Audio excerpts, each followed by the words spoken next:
नमस्कार। रउआ सबके स्वागत बा आपन खास कार्यक्रम केहू खास बा में। आज हम रउआ सब के मुलाकात करावे जातानी एगो ऐसन व्यक्तित्व से जे कि ना बल्कि एगो नेता बल्कि एगो शिक्षक, संघ प्रचारक आ सच्चा जनता के सेवक है। जी हमनी के साथे बानी बैरिया के लाल, बागी बलिया के गौरव, हमनी के पूर्व विधायक माननीय सुरेंद्र सिंह जी, जेकरा जिंदगी में संघर्ष, सेवा आ संस्कार के त्रिवेणी बहेला। स्वागत बा विधायक जी रउआ के केहू खास बा कार्यक्रम में। बहुत बहुत धन्यवाद प्रकाश जी। अच्छा, हमने के बताएं कि शिक्षक के बाद नेता बनल रउआ कैसन लागल? देखिए, हमरा तो यही समझ में जीवन में आइल बा कि प्रकृति जौन चाहेले तौन होला। जी वैसे मानवीय जीवन के सबसे सुंदर पद शिक्षक होला, जी सम्मानित पद भी शिक्षक होला। उससे बड़ा पद कौन हमारा दृष्टि में हम्म, हमारा दृष्टि में उससे बड़ा पद कोई धरती पर कोनो नहीं। सामाजिक जीवन में चाहे जितना भी बड़ा केहू पद काहे ना पा लेवे, लेकिन जौन सम्मान और स्नेह समाज के शिक्षक एक चरित्रवान और नैतिक शिक्षक के रूप में मिलेला तौन केहू नेता के मिले वाला नहीं है। ठीक। ये अस्थाई सम्मान मिलेला, राजनीति में अस्थाई सम्मान केहू के नहीं। गुरु जी के रूप में रउआ अनुभव का रहल? देखिए पत्रकार जी, जीवन के सबसे आनंदमयी और सम्मानजनक अनुभव जौन मिलेला तौन शिक्षक के रूप में ही मिलेला। जी ऐसे कि पुत्र से भी पवित्र रिश्ता शिष्य आ गुरु के होला। जी पुत्र से भी पिता अपेक्षा करला के बुढ़ापा के सहारा हुई, लेकिन शिष्य के रूप में शिक्षक हमेशा चाहेला कि हमारा शिष्य जीवन में के हर स्टेज पर खाली चमकत मिलो, सुखी मिलो, संपन्न मिलो। जी। ऐसे पवित्र रिश्ता कोनो मांगा। अच्छा, संघ से जुड़ाव कैसे भइल रउआ? संघ के जुड़ाव हम 82-83 में कानपुर में हलीम मुस्लिम पोस्ट ग्रेजुएट कॉलेज में हम बीएड के विद्यार्थी रही। जी एडमिशन भई रहे। जी उजबे विवेकानंद शाखा में हम संघ के स्वयंसेवक बनी, जी। आदरणीय रामाशीष जी के माध्यम से। अच्छा, राउर प्रेरणा के केहू व्यक्ति रहे जेकरा से हम रउआ प्रेरणा लेनी ओकरा बाद रउआ राजनीति में प्रवेश कैनी? राजनीति में आवे के पीछे हमारा शुद्ध रूप से प्रेरक व्यक्तित्व कहीं, प्रेरक परिस्थिति कहीं, शुद्ध रूप से आरएसएस है। राष्ट्रीय स्वयंसेवक संघ के सम्मानित प्रचारक जी लोग की इच्छा भइल की तो टिकट मांग दो। हमार बिल्कुल इच्छा ना रहे, ना बहुत बड़ा हमार कोनो मन में इच्छा रहे, ना हमार संपत्ति रहे जो हम राजनीति में आई। लेकिन आदरणीय मिथिलेश जी हमारे संघ के हमार प्रचारक रहनी, उन्हें के हमारा के विशेष रूप से प्रेरित करनी, टिकट मांगे खातिर प्रेरित करनी, हम मांगनी। और हमको पूरा विश्वास हमारा यह बाजे जौन भी हमारा जीवन में टिकट मिलल, चाहे हम विधायक बननी, ओकरा पीछे राष्ट्रीय स्वयंसेवक संघ के ही देन बा और कोनो केहू नेता के देन नहीं, कोनो केहू नेता के देन। विधायक जी, कोनो ऐसन किताब जौना से रउआ प्रेरणा लेनी या दूसरों के कहब कि हाँ भाई एक बार वो किताब जरूर पढ़ो? गीता गीता गीता सब केहू के पढ़े के पढ़े चाहिए। के चाहिए। एक कर्मयोगी को गीता जरूर पढ़े के चाहिए।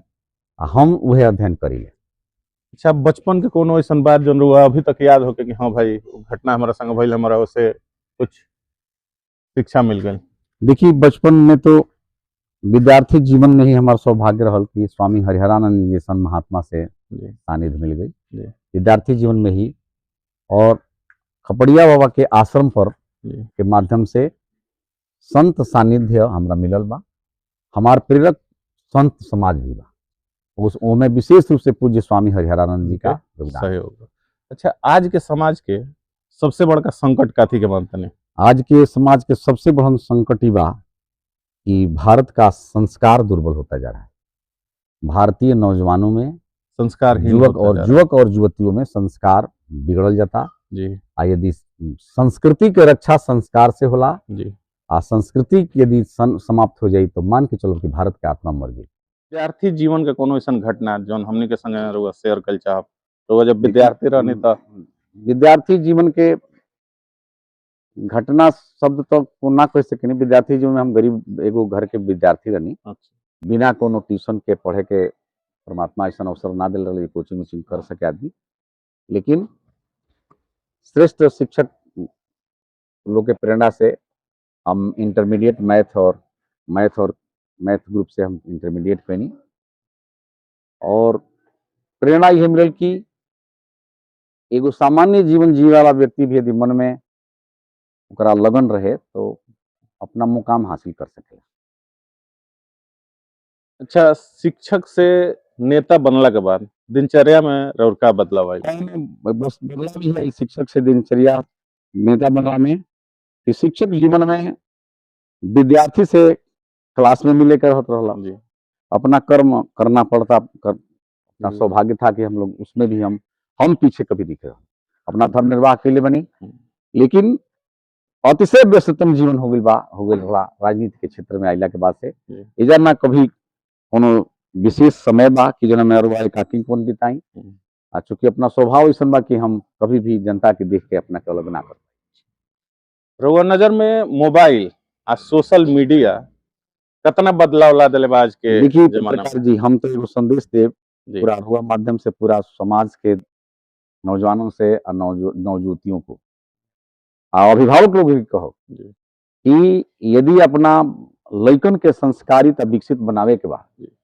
तो 16 वर्ष की उम्र तक मोबाइल और मोटरसाइकिल से दूर रहे। सबसे बड़हन बिगड़े के लइकन के बिगड़े के सबसे बड़हन माध्यम बा मोबाइल और कम उम्र में मोटरसाइकिल।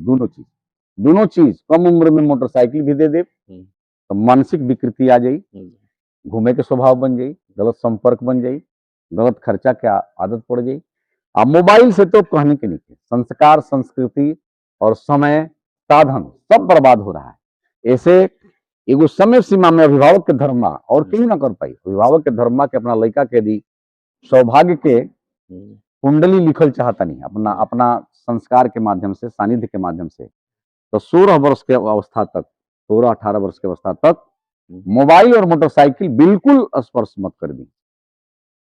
एगो शिक्षक के रूप में सबसे गौरवान्वित करे वाला पल कोनो रहे जन रउआ अभी तक देखिए याद बा? बिल्कुल हमारा याद जी। शिक्षक रहते घड़ी हम बाबू मैनेजर सिंह जी और पंडित अमरनाथ मिश्र जी के स्कूल के कुछ दुआबा के माफिया कब्जा कर चाहते रहे जी जी और हमारा सौभाग्य बा कि हम वो घड़ी के जमाना में भी खुल के विरोध के रहनी और हम LT ग्रेड के शिक्षक रहते हुए 6 महीना तक माफिया लोग के डर से प्रिंसिपल सब लोग भाग गए रहे दुबे छपरा इंटर कॉलेज। जी जी। और मैं 6 महीना तक LT ग्रेड के शिक्षक बन के रह के भी प्रधानाचार्य के रूप में 6 महीना काम करी और अपने हाथ में विद्यालय को रख ले। संस्कार आ अनुशासन ये दूगो शब्द रउआ नजर में एकर का महत्व बा? देखिए अनुशासन का एक रूप होता है दंड और प्रेरणा।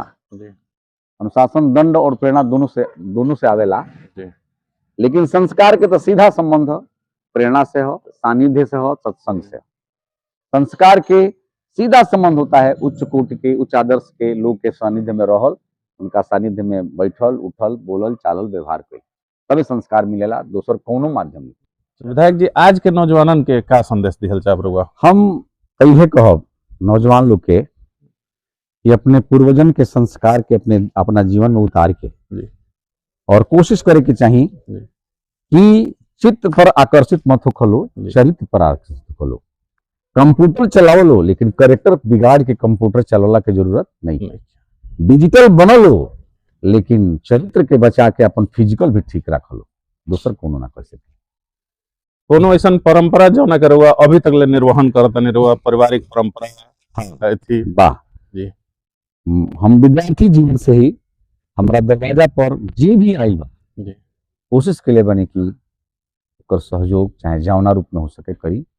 शिक्षक जीवन में हमारा दरवाजा पर अपने गांव सीमित रहते नहीं है। कोई गरीब आदमी यदि मर गया तो हम पहला धर्म में अपना निर्वाह करते हैं, अपने गांव के परिधि में पता करते हैं, अपने लड़कों को, अपने भाई को, किसी को भेज करके हम पता करवाई ले कि ओकरा पहले दाह संस्कार के साधन बाकी ना। ये लगभग हमारे 40 वर्ष से ही हमारा संस्कार चलेला। केहू बेटी के नाम पर केहू भी गांव के पहले अवतरल, आसपास के गांव के लोग, तो जौन भी भगवान हमारे क्षमता दिले बड़े, मोटी सत्तू के ही दिले बड़े, अपना क्षमता के भी दिले सहयोग कर। कभी भी ऐसा अवसर हमारा जीवन में नहीं खेल कि हमारा दरवाजा पर अपना बेटी के नाम, शादी के नाम, चाहे केहू अपना श्राद्ध क्रिया के नाम पर केहू आ गई तो ओकरा के कभी निराश नहीं लौटे दिले, जौन परमात्मा समझा दिले वो सेवा करें। अच्छा, आखिर में हमनी के सो केहू खास बा के दर्शकन से कुछ कहल चाहब।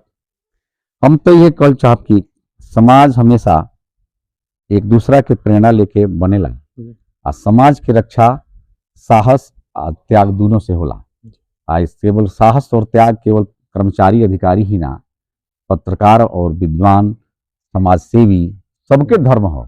इसे समाज के देश के आगे बढ़ावे के बाद बनावे के बाद तो पहला नंबर हृदय के भीतर पवित्रता चाहिए कि जौन भी काम करो जीवन में ईमानदारी पूर्वक करो और सत्य निष्ठा के आधार पर करो, और केहू भी हमरा के वो अच्छा काम करे में बाधक बनी तो का से डराए के नहीं। साहस दो ही साधन है, समाज सुधार का दो ही साधन है, साहस और त्याग। इसके दोनों के अभाव में कोई चाहेगा न अच्छा पत्रकार बन सकता है, न अच्छा नेता बन सकता है, न अच्छा अधिकारी बन सकता है, न अच्छा कर्मचारी बन सकता है, सिवाय दुराचारी के। साहस और त्याग होके के चाहिए।